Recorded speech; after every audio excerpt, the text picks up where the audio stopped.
That morning, the village woke up to complete silence, and nobody knew why or what had happened. Only one person still heard the sound of his own voice. Behind every quiet window lay a hidden message, unspoken yet waiting to be understood. Was this silence a disaster, or was it something else entirely? Something quietly waiting to be revealed. Tonight, let this story gently accompany you as you search for the answers. There's no need to rush towards sleep. Just relax, listen softly, and let the story unfold. The Messenger of the Silent Village. That morning, Micah's father woke at 5, just like he always did. He made himself a cup of black coffee and settled into the wooden rocking chair by the window. Outside, everything was still a shade of pale gray, the night and morning light overlapping quietly like an unwritten page. Micah had just turned 17 that year. Still asleep upstairs, he hadn't stirred once. The creaking floorboards added a familiar rhythm to the house as his father moved carefully through the kitchen, slicing bread, frying eggs. Even the clinking of the spatula against the pan felt strangely distant in the fog. The mist seeped in little by little, through the door frame, past the edges of the windows, even slipping down through the chimney. It wasn't damp or cold. It had no scent. It simply wrapped itself around the air like a soft piece of cloth. He opened the front door, intending to step outside, but stopped abruptly. Across the yard, Mrs. Lowell stood at her porch, unmoving. She didn't wave. She only opened her mouth as if to say something. No sound came out. He thought he hadn't heard her properly, so he stepped closer. "What did you just say?" he asked. Mrs. Lowell shook her head. Her eyes, usually calm, now shimmered with unease. When Micah came downstairs, his father was already standing outside the house, as if waiting for something. The road that led through the village had vanished into a wall of fog. He tried to ask, "What's going on?" But his father didn't answer, not because he wouldn't, because he couldn't. His lips moved, but no sound followed. At that moment, Micah felt as if the air had fallen over him like a heavy blanket. He stepped into the kitchen and turned on the radio. It wasn't broken. It simply couldn't pick up anything. The village broadcast was gone. He glanced at the clock in the corner. The hands ticked steadily, as if the world was still running. But inside the village, all sound had disappeared. He opened the back door and stepped into the mist, breathing in deeply. The fog had no scent, but it pressed around him like an invisible wall, muting every movement he made. A burst of hurried footsteps came from a distance. It was Ben, the boy from next door, running through the fog. He fell to the ground, mouth wide open in a silent scream. Micah couldn't hear a thing. That was when he realized it wasn't just quiet. The world had been forcibly unspoken. He returned to the house and found his father sitting in the chair, crying without a sound. Micah reached for his hand and whispered, "I'm here." That voice, his own, sounded out of place, and so very clear. That day, the village lost its voice dot, and Micah became the only one left who could speak. Micah had left the village after a fight with Jonah. He no longer remembered what the argument was about, only that he had been angry enough to pack a bag and walk 2 hours to his uncle's house in the neighboring town. He thought a few days away would help them both cool off. He didn't know that those few days would make him the only one in the village who could still speak. He returned on the third morning. The village was quiet, strangely, deeply quiet. The air felt thick, as if someone had filled his ears with cotton. It was soft, muffled, and made each of his footsteps feel like they were landing on clouds. When his father saw him, he rushed out to embrace him, then tried to speak, but no sound came out. He reached for a pen and paper, but his hand trembled so badly that he could only write a few broken words. "You still can speak?" Micah paused, then softly said, "I'm home." His voice floated gently through the still air, no echo, no reply. It was the only sound in the room, clear and quiet, like a small light turning on in the fog. He would later learn that on the night of the fog, the entire village had lost its voice. But it wasn't just their voices. Many people also began experiencing tremors and stiffness in their hands.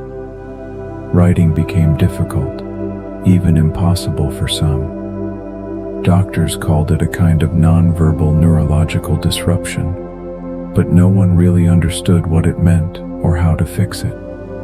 As days passed, the villagers created their own ways of communicating, through light, shadow, and movement. Some used colored glass taped to their windows. Some cut shapes from paper and placed them against lanterns, while others relied on simple gestures or carefully timed flickers of light. They couldn't write anymore, but light was forgiving. It didn't require control, only rhythm and care. A few days later, the village chief and several others came to see Micah. They carried a wooden board with just a few clumsy words scratched into it. "You speak. We need." There was nothing else written. No punctuation, no clear meaning, just that, and the way they looked at him. Micah stared at the board, then slowly nodded, and in that moment, it felt as if the air itself had softened, like someone had finally let go of a breath they'd been holding too long. From that day on, Micah began walking the stone paths every morning, carrying a lantern given to him by the chief. It had a soft, steady glow and could burn for 10 hours without flickering. As he walked past each home, he would stop to read the messages left behind, sometimes crude drawings, sometimes a sequence of light pulses, sometimes nothing at all. He learned to interpret the quiet signals. 3 flashes of light meant "I'm still here." Overlapping silhouettes meant "Don't worry anymore." A torn edge on a paper might mean "That day was my fault." There were no words, but somehow the messages came through. Each night, he would light his lantern and walk through the mist-covered village. The glow followed him like a slow, deep breath, stretching quietly from one doorstep to the next. He felt as though he was walking through a series of gentle dreams. The fog gathered at his feet. The breeze brushed against his face like a blanket. The road ahead faded into silence, soft and slow, like a page that had already fallen asleep. Sometimes he thought, maybe the things he spoke weren't really words at all. Maybe they were just a kind of quiet presence, like the wind at night, low and steady, soft enough to help someone finally close their eyes. The fog had been there since dawn, thick and unmoving, resting heavily on rooftops and stone paths. The village felt wrapped in a soft blanket, and as Micah walked with his lantern, his footsteps made no sound. The light cut through the mist in quiet circles. It felt as if he was walking through a dream that hadn't quite woken up, where thoughts and sounds moved a little slower than usual. His first stop was Willow's house, a small, quiet place tucked behind the square. She was already sitting by the window when he arrived. On the sill beside her was a box filled with organized light symbol cards. Each one represented an emotion, a memory, or a name she didn't want to forget. She handed Micah a card. When he held it up to the lantern, 3 shapes overlapped in the glow. A tilted heart, a broken line, and 2 curved arcs crossing one another. It was her personal visual language. Micah had seen similar patterns in other homes, each with their own unique system. This one, he slowly understood, meant sorrow, regret, and the name, Sam, her grandson. She wanted to say she was sorry for the words she never softened, for the distance that had grown between them. She wanted Sam to know she still remembered his favorite dinner, and that she had kept the birthday card he made for her when he was 10. She hoped he could forgive her. Micah nodded gently, folded the card, and placed it in the inner pocket of his coat. He planned to deliver it to Sam that evening. The fog didn't clear that afternoon. In fact, it seemed heavier. As he walked toward the eastern side of the village, he kept repeating the message in his mind, thinking carefully about how to say it, how to carry the feeling without weight, like a whisper meant to ease someone into sleep. But before he reached the house, he saw two villagers coming down the slope carrying a stretcher. A white cloth covered the figure, damp with mist. The light from Micah's lantern flickered slightly as he stopped. He didn't need to ask. He already knew. Sam had slipped on a hidden path near the ridge and was found unconscious. He never woke up. No one knew why he was there, or if he had been trying to come home. That night, Micah placed the message card into the back pocket of his journal. He didn't unfold it again. He simply marked the page with the date, the name, and a simple drawing of the three symbols. It was the first message he hadn't been able to deliver. He went to bed early that night, with no lights on in the room. The fog outside had crept in around the windows, like a heavy blanket sliding in across the floor. Lying down, he felt his body sink slowly into the mattress, his thoughts releasing one by one, like loose pages carried away on a breeze. The next morning, he found something tucked inside the final page of his journal, a small paper he didn't remember placing there. It held only one sentence. "What you said destroyed him." Micah held the paper for a long time, staring at the writing. What sentence? Did I really say that? Or was it never my voice at all? Night had deepened. Outside, the fog still drifted gently, like a soft veil wrapping around the village. Micah closed his notebook and leaned his head back against the chair, letting his body sink into the quiet air. He no longer chased after the words left unsaid, no longer searched for answers. He simply sat still, listening to the rhythm of his breath as it flowed with the night. You can rest in this moment too. Let your body slowly relax and feel the silence stretch from your fingertips to your chest. There's nothing you need to do right now. Just let each breath become slower, deeper, softer. Let your mind quiet down. Let your body follow. And gently allow yourself to fall into rest. Let's take a 10-minute break before we continue listening to the messenger of the silent village.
That afternoon, the fog hung between rooftops and trees like a pale layer of water.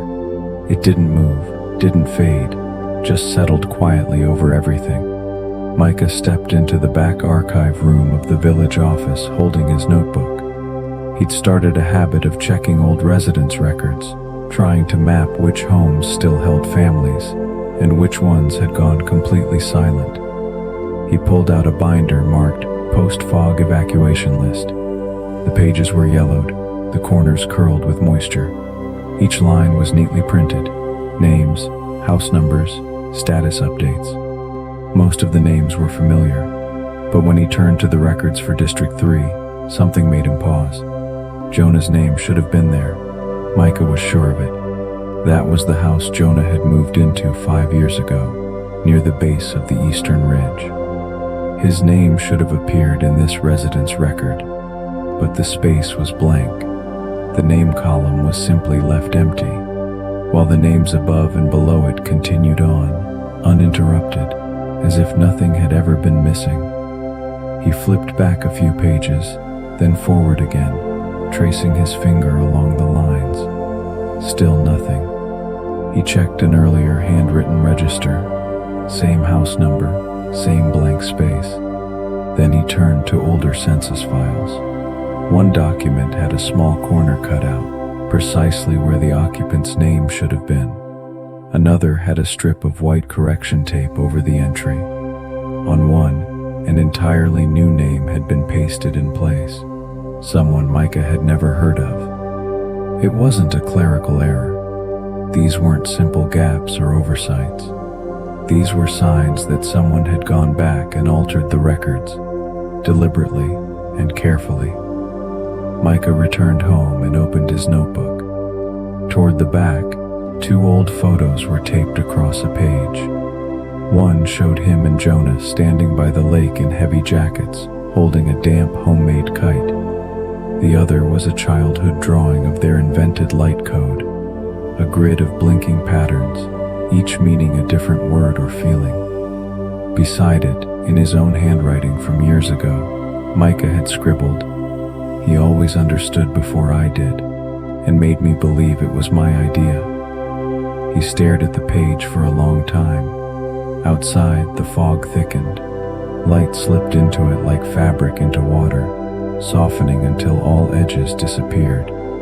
He leaned back in his chair, one hand resting gently over the old photo, as if trying to keep it from fading too. He had always believed memory left some kind of proof, but now he wasn't so sure. If a person's traces can be erased from documents, omitted from conversation, and quietly replaced in everyday life, then what exactly counts as proof that someone truly existed? Lately, Micah had been waking up more and more easily, not from noise, but from something quieter than silence.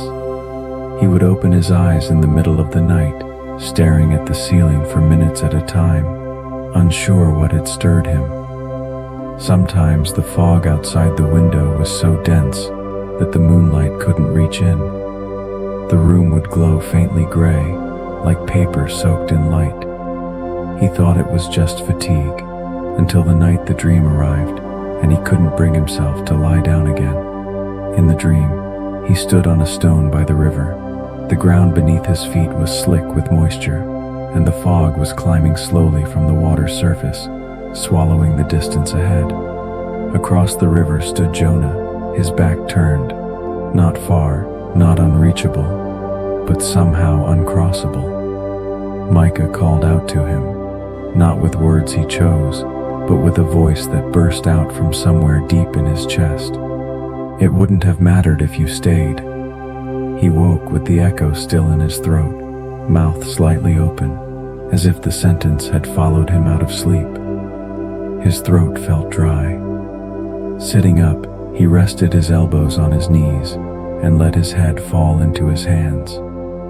That sentence, was it only part of the dream, or something he'd actually once said? He tried to retrace the fight.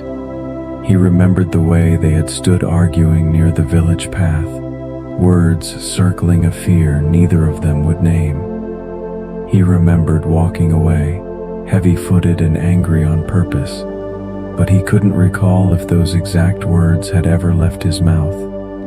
If he had said them, if Jonah had heard them, was that why Jonah never followed him out of the village?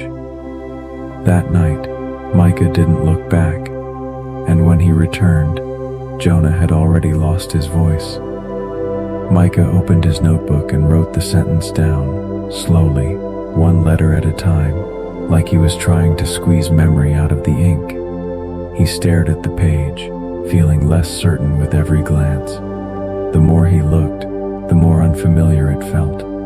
He spent the rest of the morning without leaving the house. The fog outside layered itself on the windows, and light slid into it like fabric into water. Time felt soaked and heavy, like a damp clock swinging off beat.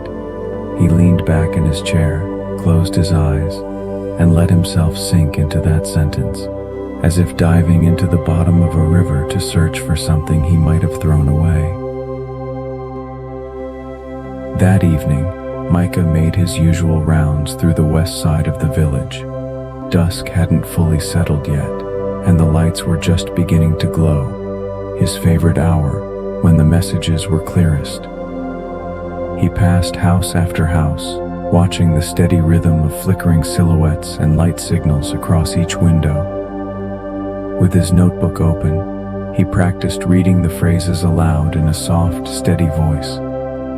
At the sixth house he paused. The projection on the window was one he knew well. A 3-generation household, this family always sent the same image.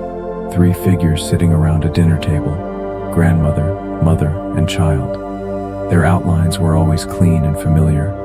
A warm yellow pendant lamp above the table would blink at a gentle pace, signaling all is well at dinner. Micah had seen it so many times, he barely needed notes anymore. But tonight, something was different. Only 2 figures remained. The grandmother and mother were still there, but the child's shadow was gone. Not dimmed, not faded, just gone. Even the light signal above blinked in a strange, hurried rhythm, no longer the usual calm pulse. He stopped in place, watching carefully. This wasn't a glitch or a broken projector. He flipped back through his old records. Just a few weeks ago, the child's silhouette had still been there. A strange unease crept into his chest, but he didn't knock on the door or write a message. He simply stood there, quietly observing. The missing figure felt less like a mistake and more like a sentence someone had cut from a letter, without ellipses, without space, just missing.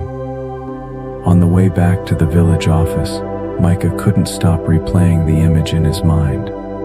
What unsettled him most wasn't the disappearance itself, but the fact that he hadn't noticed it right away. It was as if some kind of forgetting had begun, slow, creeping, and even reaching him. He began wondering if he had overlooked anyone else recently. He remembered a villager who had asked him last week to deliver a message to a young man living by the river. But now, no matter how hard he tried, he couldn't recall the recipient's name. He searched through his notebook and found only a blank labeled page. The date and address were still written there, but the name field had been wiped clean. It wasn't a simple mistake.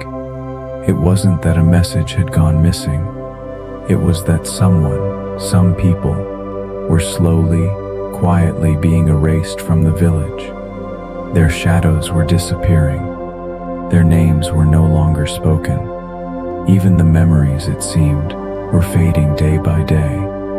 And Jonah, maybe he was one of them. Micah sat down along the wooden wall of the village hall, still holding the paper in his hand. His fingers trembled slightly. He whispered to himself, barely loud enough to hear, "If everyone else is starting to forget him, then why do I remember him so clearly?" Night stretched out like still water, softening every shadow and line. Micah closed his notebook and leaned quietly against the wall, letting the noise in his mind settle. He stopped chasing after the names that had been erased. He stopped trying to remember. He simply stayed in that moment, breathing gently with the silent village around him. You can slow down your thoughts now, too. There's no need to search for answers, no pressure to hold on to anything. Wherever your memories lead, you are safe to rest here. Close your eyes. Let your mind grow lighter. Let the air grow softer. This night is yours, to drift into calm, quiet sleep. Let's take a 10-minute break before we continue listening to the messenger of the silent village.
That afternoon, the sky darkened earlier than usual. While looking for repair materials in the village office storage room, Micah tugged open a jammed drawer in an old wooden cabinet. Inside, beneath layers of undisturbed dust, he found a stack of faded paper records. On the top sheet, in handwritten letters, was the title, Initial Evacuation Registry. He had worked with the digital version before, but had never seen the original. The pages were stiff at the edges, curling slightly, and the moment he flipped through them, a warm, dry scent of paper and time rose into the air. He sat down on the floor, cradling the records in his lap, and began turning the pages carefully. The soft overhead light fell across the old ink, which had slightly blurred and bled outward, like a quiet echo left behind by time. His finger paused midway down one page. There it was, his own name, Micah Bennett. But it hadn't always been there. The line was originally blank, later filled in with different handwriting. The ink tone was lighter, and the placement slightly off, like someone had written it in a rush, trying to catch up to a moment already past. He turned to the next page and found Jonah's name, Jonah Halberg. But it wasn't missing. It hadn't been forgotten. It had been crossed out, two firm lines running straight through the name. Not erased, not replaced, deliberately removed. Micah froze for a moment. He kept the paper open across his lap, his palms growing damp, while his heartbeat gradually slowed in the silence. He didn't move, but something inside him began to shift. For years, he believed he had survived simply by chance, by being away. But now he understood. Someone had made sure his name stayed on the list. Someone had left so that he could leave. He drew in a long breath and closed his eyes. The room around him was completely still. Only the faint wind slipping through the window frame moved the air, like a soft blanket settling gently over his shoulders. Slowly, he folded the page and tucked it away, as if sealing up a truth that had never been spoken aloud. Micah didn't go straight home. He turned off the main road and followed the narrow path behind the chapel, heading toward the old warehouse near the edge of the village. The building had been sealed for years. The lock was rusted through, and the door opened with a soft push. He and Jonah used to sneak in when they were kids, stacking broken boxes like fort walls, pretending they were messengers on a secret mission across the mountains. Inside, the air was dry. Broken projectors and rusted lampstands leaned against the walls.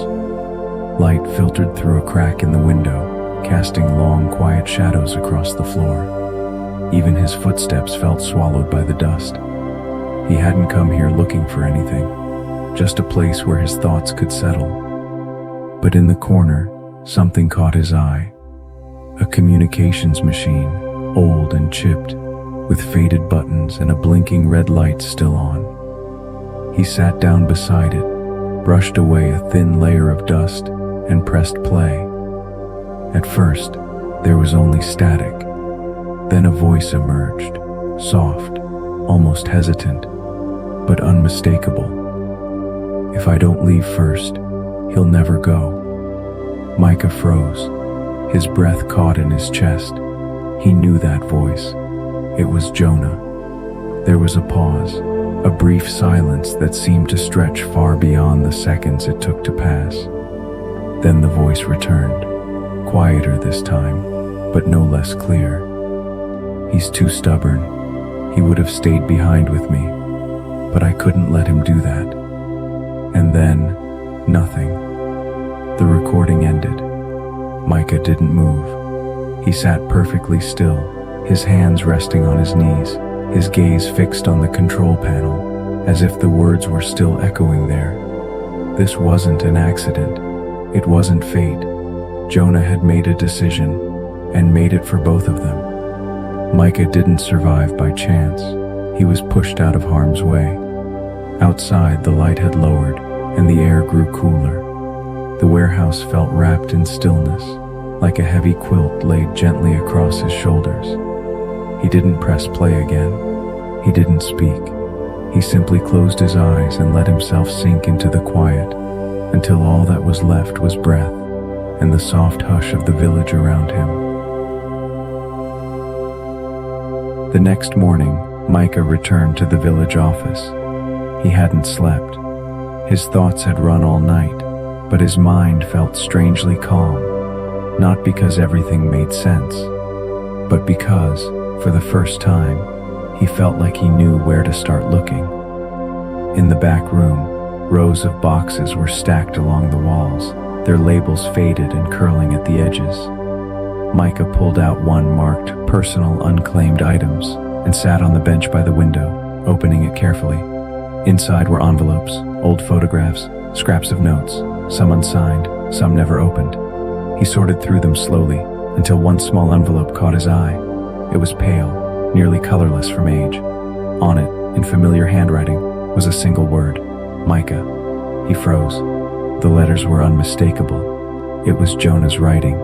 His grip tightened as he picked it up, fingertips paling. The flap wasn't sealed. Either it had never been closed, or it was never meant to be sent. He unfolded the paper inside. There were only 2 lines. "This way, you'll be safe. Please don't come looking for me." Micah stared at the note for a long time before realizing he hadn't been breathing. He slowly set the paper down and leaned back, exhaling, the words now hovering in the morning light, like something waiting to be seen. He saw it now, the last conversation, the argument, the silence that followed. He remembered how quickly he had spoken, how sharp his tone had been. Jonah hadn't said a word in return. Back then, Micah thought that silence was avoidance. Now, he wasn't so sure. Maybe that was his answer. He recalled Jonah's voice on the recording. "He's too stubborn. He would have stayed behind with me, but I couldn't let him do that." It wasn't that Jonah couldn't speak. It was that he wouldn't let Micah turn around. Micah folded the letter gently and placed it into the deepest part of his notebook, the same book where he'd recorded the unspoken words of everyone else. And now, finally, it held a message meant for him. He looked down at the worn notebook in his lap, then slowly lifted his head, a question rising quietly inside him. Did he really leave nothing behind? Or have I just never seen it clearly? The light outside had fallen even lower, like a soft veil slowly settling across the room. Micah folded the letter and leaned back into his chair. He didn't rush to get up. He stopped thinking too, as if just sitting there would allow the air to gently gather around him. His breath slowed, his heartbeat falling into a quiet rhythm, one gentle beat at a time. Maybe you too are in a quiet space now, like him, letting your thoughts drift without pressure or urgency. You don't need to answer anything tonight. You can simply sit, letting the air become softer, slower. Let the night surround you. Let your body ease into this stillness and rest. Let's take a 10-minute break before we continue listening to the messenger of the silent village.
As evening settled in, Micah carried an old slide projector to the far end of the village.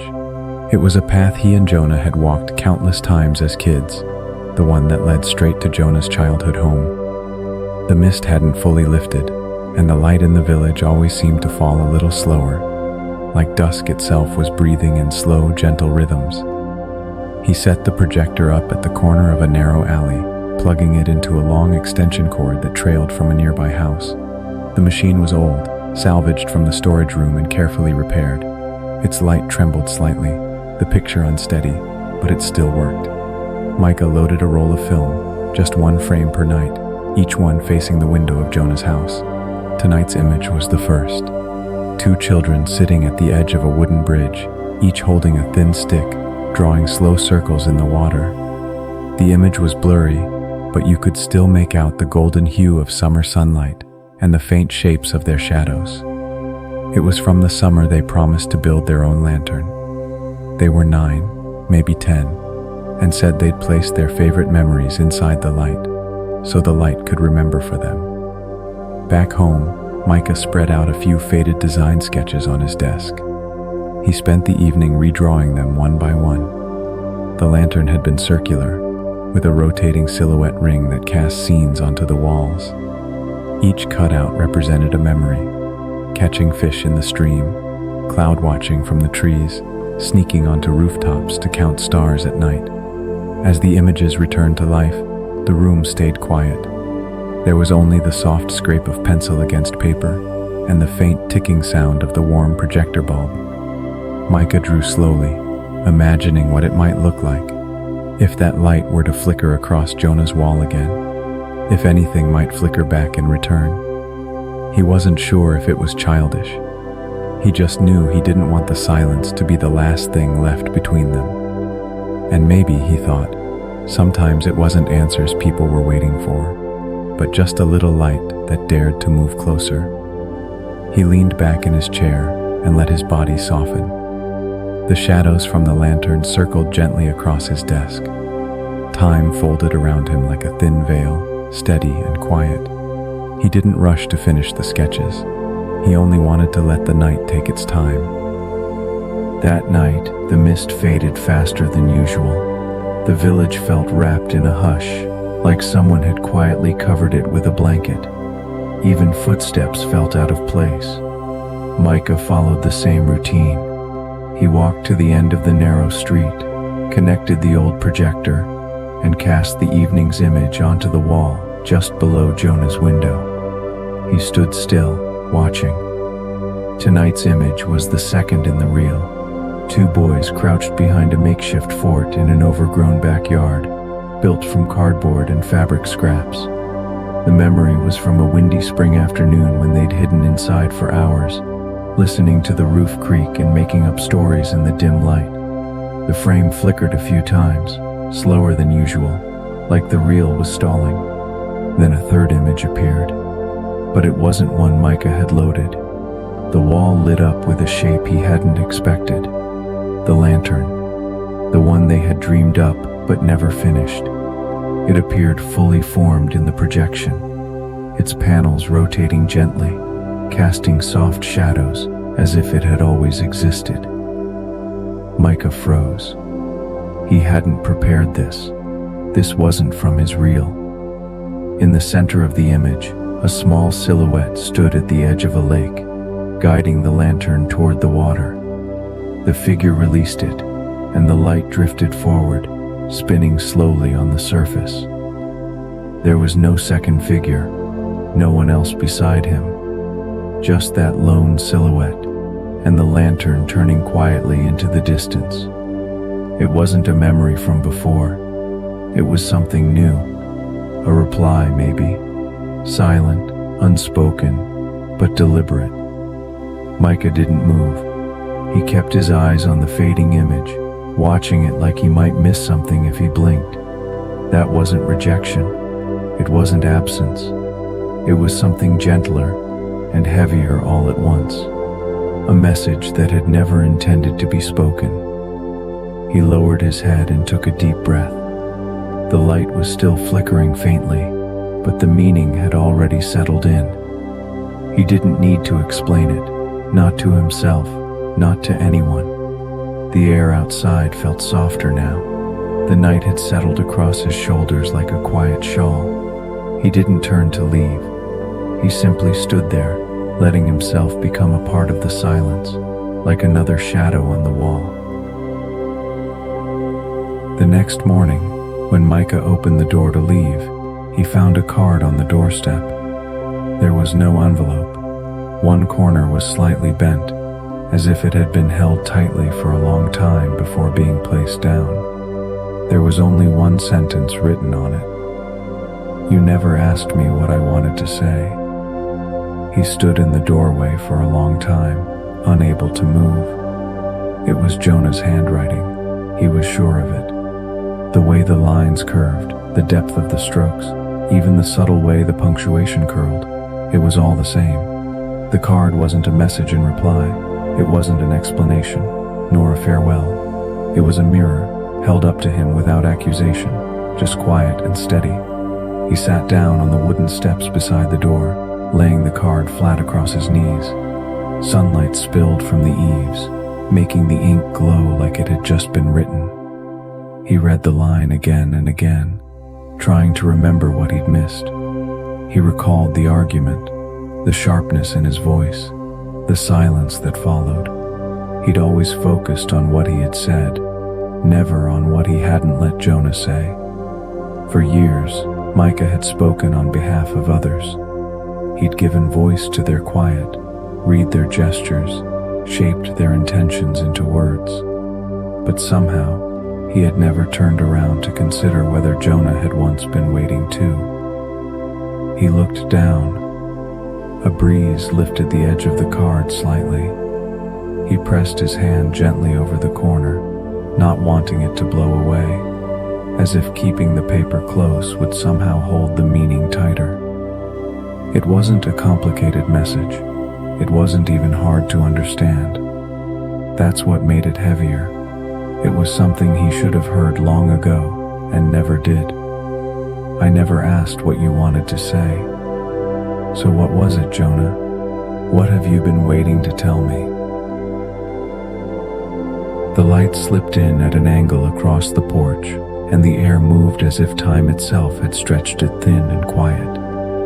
Micah no longer felt the urge to say anything. He wasn't searching for answers. He simply sat there, letting his body soften with each breath, as though placing all those words from the past into a quiet corner, no longer worried about whether they were right or even said at all. Sometimes, true listening isn't about responding. It's about allowing each other to exist in stillness. And maybe, in this moment, you can let the world slow down too. Let your heartbeat grow lighter. Let your breath move like a small, gentle stream, carrying you away from the noise of the day. Tonight, there's no need to speak, no need to think, only to sit quietly and let the night gently wrap itself around you, guiding you into a place of calm and quiet understanding. Let's take a 10-minute break before we continue listening to the messenger of the silent village.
That evening, Micah placed the lantern gently into a wooden crate, wrapped it in soft cotton cloth, and tied it with rope. It had taken him weeks to complete, every part rebuilt from memory. The rotating base, the silhouette reels, the glowing core in the center. Each piece had been carefully crafted to match the drawings he and Jonah had made as children. It wasn't an ordinary lantern. Its outer shell was frosted glass, and 4 layers of silhouette reels turned slowly inside. When lit, the light would rotate from the center, casting 4 different scenes across the ground, the 2 of them walking side by side across a bridge, smoke rising from the chimney of a small cabin, a paper boat drifting gently down a stream, and a tree they once said they'd plant together someday. The images moved one frame at a time across the stone walls, flowing like a dream in motion. Micah carried the crate to the round stone plaza in the center of the village. He didn't post a notice or say a word. He simply placed the lantern at the center of the square and turned it on. At first, the light barely stirred, just a faint glow, like something still waking up. Slowly, gently, it spread outward. The silhouette reels began to turn, and the images slid across the stones, climbing the surrounding walls in silent patterns. Windows began to open, curtains were drawn back. People stood quietly, watching from behind glass. No one spoke. They only watched as the lantern's glow moved gently through the dark. Then, from somewhere nearby, a window light went out. Then another, and another. One by one, the village dimmed, each house quietly surrendering to the dark, until only the lantern remained, spinning silently at the center of the plaza, its light steady, its shadows dancing softly in place. Micah said nothing. He made no explanation. He just stood beside the lantern, watching the images turn, frame by frame. This wasn't a performance. It wasn't a ritual. It was something unfinished, finally given light. The glow was soft, never harsh.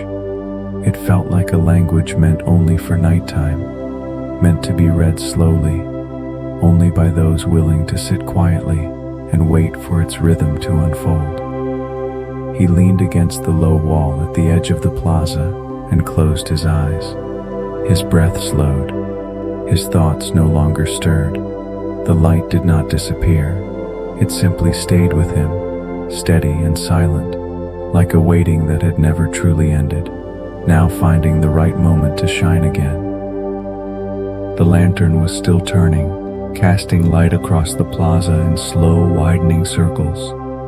Micah remained standing, letting the silence of the village settle deeper into the stones beneath his feet. Then, from the edge of the square, a figure emerged. It wasn't hurried, and it wasn't hesitant, just a quiet movement, as if someone were simply stepping into the rhythm of the light. Micah saw him clearly.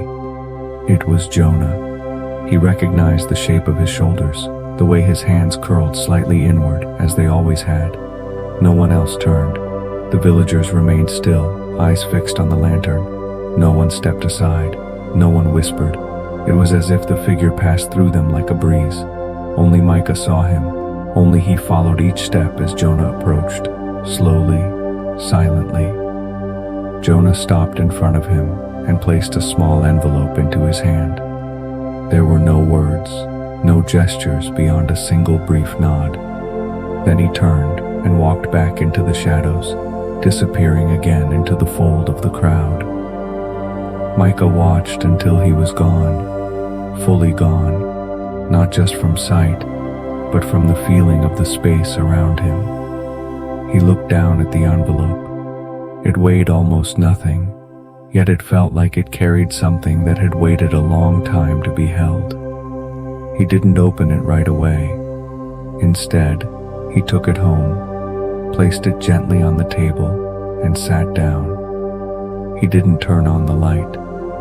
Only the soft glow of the lantern outside reached through the window. resting faintly on the wooden surface. He unfolded the envelope and pulled out the paper.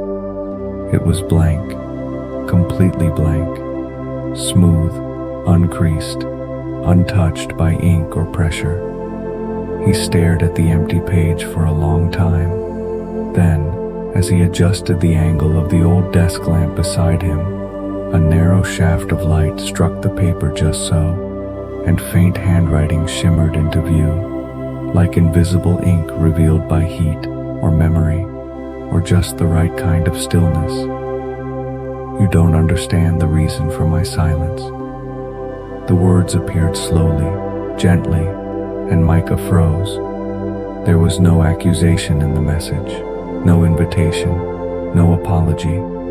It was simply there, a quiet statement, not meant to explain, only to be understood, not because it made sense, but because it had been carried long enough. He placed the page inside the drawer beneath the table, but didn't close it. He let it rest in the dim light, unspoken yet delivered. Not a letter to be read again or passed along, just something that, at last, had arrived. That night, Micah slept deeply. Outside, the world was quiet, so still that even the lantern's glow seemed to linger behind his closed eyes. In his dream, he was standing once again on the old bridge outside the village. Across from him was Jonah. The sky was dark, and the moon stretched their shadows long across the wooden planks. He felt full of anger, not directed at any one thing, but built up over too many days of silence and confusion. He shouted at Jonah, the words echoing sharply through the dream. "You never dared to say anything. You just let me leave, without a single word. I had to guess why you disappeared." Jonah didn't reply. He didn't turn away. He just stood there, eyes resting somewhere near his feet, as if the fog around them was thick enough to pull him inward. The silence wasn't empty. It was heavy, crowded with everything he couldn't bring himself to say. And in that moment, even in a dream, Micah finally understood. It wasn't that Jonah had nothing to say. It was that saying anything at all would have broken something between them. When Micah woke, the sky outside was still dark. He didn't get up right away. He sat at the edge of the bed, letting the words from his dream settle and repeat in his mind. He had never realized that his demand for Jonah to speak, those harsh, impatient words, might have been the very thing that pushed him further away. He had wanted Jonah to explain, to answer, to voice something. But maybe, for someone who had already chosen silence, that demand was another kind of violence. Micah stood and walked to the desk. From the drawer, he pulled out the letter, the one with the hidden message, and read it again. "You don't understand the reason for my silence." This time, he wasn't looking for answers. He was simply trying to listen, not through sound, but through meaning, through being present with something unspoken, but no less true. He never let me speak for him.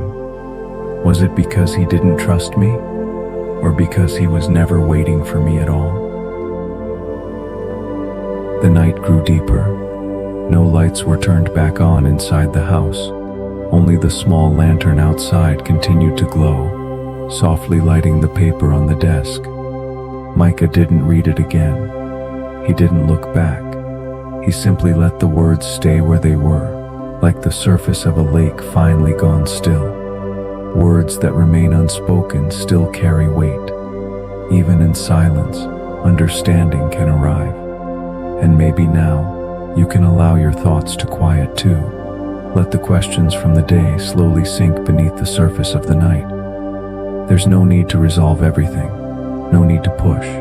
Just let yourself sit gently in this moment and listen to the side of things that has no sound. Your breathing can slow even more, like the soft ripples of night expanding outward, one layer at a time. You don't have to think about anything now. Just let yourself rest inside this quiet understanding and fall asleep. Let's take a 10-minute break before we continue listening to the messenger of the silent village.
That evening, the village was neither particularly quiet nor bustling. The lights in the houses flickered on one by one, then slowly dimmed again, as naturally and rhythmically as breathing. The air was just the right temperature and humidity, like a sheet of soft cotton gently covering the whole night. Micah did not make an announcement or call for a meeting. He simply placed a wooden sign at the door of the message delivery hut that read, "Message delivery paused. May we learn to understand each other through the language of light." He knew that this decision had already been quietly acknowledged by everyone, though it had taken him a while to accept it. He wasn't putting it down out of fatigue. It was because the role had finally fulfilled its purpose. Now, it was time to let things slowly settle down and allow himself to relax. Back in the hut, he began sorting through the stacks of notebooks he had kept over the years. Each book held silent conversations. Each letter carried the weighting of someone. He sat on the floor, leaning against the wall, moving slower than usual. The weight of the pages seemed to lighten in his hands. He didn't rush to burn them. He simply watched the flames rise slowly, the paper curling and darkening, turning to ashes. The light flickered on the wall, as if some part of his heart was beginning to loosen. His breath deepened and slowed, moving like the flames themselves. This wasn't an ending, but a quiet transformation, letting the weight of all these moments gently settle into the night. He closed the door and stepped outside. The night wind brushed against his cheek, a soft touch, like his whole being slowing down, letting the day quietly fall into place. As dawn approached, Micah picked up the bag he had packed earlier and walked toward the path that led out of the village, passing near the lakeside. Morning mist still lingered quietly, covering the entire village in a gentle veil, like soft paper waiting patiently for the day's first light to be written upon it. He hadn't planned to pause by the lake, yet as he walked past, his gaze was drawn toward a soft glimmer near the water's edge. A lantern sat silently upon the wooden bench there, no flame burning inside, only a faint, steady glow. The lantern's surface was familiar, made from frosted glass, softening the light beautifully. As he stepped closer, he noticed something etched carefully at the edge of the glass, the word Fox, his childhood nickname. Micah's breath paused for a brief moment. He could almost see Jonah's steady hands engraving that word, each letter slowly and deliberately traced, as though he had never really left. The lantern stood there, quiet and patient, a presence that never insisted nor rushed, but simply waited. As he stood gazing at it, the lantern began to flicker gently.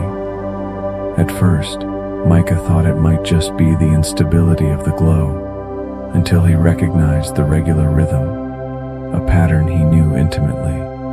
It was Morse code, the language he and Jonah had learned together as boys. He carefully watched, translating the sequence of flashes, letter by letter, until the message was clear. If you don't speak, I will. If you do, I'll listen. The words washed softly through him, like warm water flowing gently into his heart. Standing by the lakeside, he felt no tears rising, only a deep, tender understanding. It wasn't an apology, nor an explanation. Instead, it was the first, and perhaps only, real conversation they'd shared in years. Now he saw clearly. Silence had never been distance.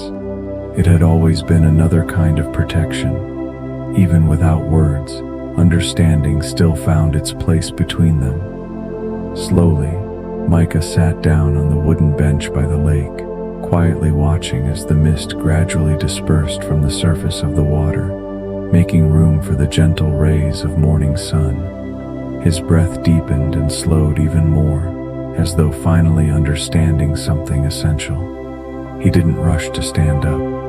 Instead, he allowed the calm glow from the lantern to quietly stay with him until the daylight had fully arrived. morning had arrived. Light drifted gently across the surface of the lake, touching the grass, the stone path, and finally resting softly at Micah's feet. He didn't look back, nor did he reach for the lantern again. Instead, he simply whispered to himself, "I hear you." The words were barely audible, yet carried a quiet, certain weight. Micah understood there was no need for any further reply to the lantern's message. The message itself was the conclusion, and he was no longer someone who needed to continuously relay words. He adjusted his bag, stood up slowly, and stepped onto the path leading away from the village. This time, he felt no heaviness. His steps were lighter, freer than ever before. The road stretched forward, blending seamlessly into the golden trail laid by the morning sunlight, gently inviting him to move onward. He knew he wouldn't turn around again, not out of fear, but because there was simply no longer a need. Behind him, there were no more unsent messages, no lingering silences awaiting answers. Each person would now find their own way to speak through their own quiet light. As the village slowly receded into a faint silhouette behind him, Micah lifted his gaze toward the rising sun. Warm, gentle rays fell softly onto him, soothing rather than bright. He took a deep breath, noticing how each inhalation was slower and deeper than the last, as if the light itself were quietly filtering through every part of him, layer by layer. He remembered the lantern and its silent message clearly now. "If you don't speak, I will. If you do, I'll listen." At last, he understood. True understanding wasn't about how many words were spoken. It was the quiet guardianship of presence, the ability to truly listen to another's silence. The path unfolded gently beneath him, and he felt his heart open softly to the new journey ahead. Each step was a quiet promise of a fresh beginning, each breath a gentle reassurance. "I'm here." And the next message, who would deliver it now? The morning light fell softly, like a warm and silent blanket gently covering the village, the pathways, and the lake. Micah walked slowly onward, his figure growing lighter and more distant, blending into the peacefulness of the early morning. Messages of the past gradually faded, while the quiet road of the future gently opened ahead. In this moment, the world no longer felt the need to speak. Every heart became quiet, including your own. You can feel your breathing slowly deepen, your body softly relaxing, as calm and gentle as the morning light. There's no longer any need to seek answers or wait for messages. Just let this tranquility wrap softly around you, carrying you gently into a restful, peaceful sleep.